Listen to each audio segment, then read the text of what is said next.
আজকে আমরা বানাবো লাল লাল ঝাল ঝাল সুন্দর করে মাছের ঝোল, একদম লাল টকটকা করে। তো বন্ধুরা, চলো তোমরা দেখতে থাকো। আজকে আমরা পুকুরে একটা মাছ ধরেছি আমাদের, যেটা হলো 1 কেজি থেকে 1.5 কেজি হবে। আর এটা মাছটা মা সুন্দর করে এটা পিস করবে গোল গোল করে। মা মাছ কাটছিল আর আমি ভিডিও বানাচ্ছিলাম।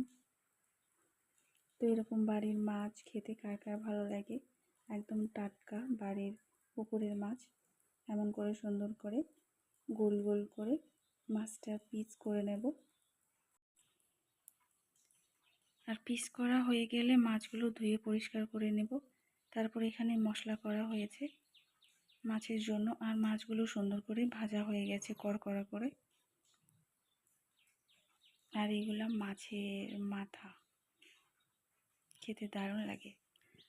তারপরে ফোড়ন দিয়ে দিয়েছি, মানে গরম গোটা জিরে মশলা দিয়েছি একটু। তারপরে মশলাটা এখানে দিয়ে দিয়েছি।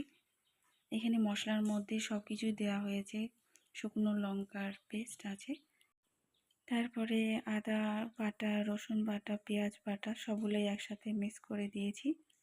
লবণ, হলুদ সব কিছু দিয়ে দিয়েছি। এটা মশলাটা অনেকক্ষণ ধরে আমরা কষিয়ে নেব। আর মশলাটা কষা হয়ে গেলে আমরা এখানে একটুখানি জল দিয়ে দেব।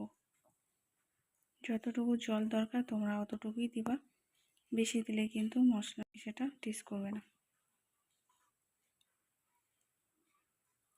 আর তারপরে আমি দিয়ে দেব মাছগুলো, একটু সুন্দর করে ফুটিয়ে নেব যাতে জলটা একটু মাছের সাথে সুন্দর করে মিক্স হয়, আর কি সেন্ট বের হয়।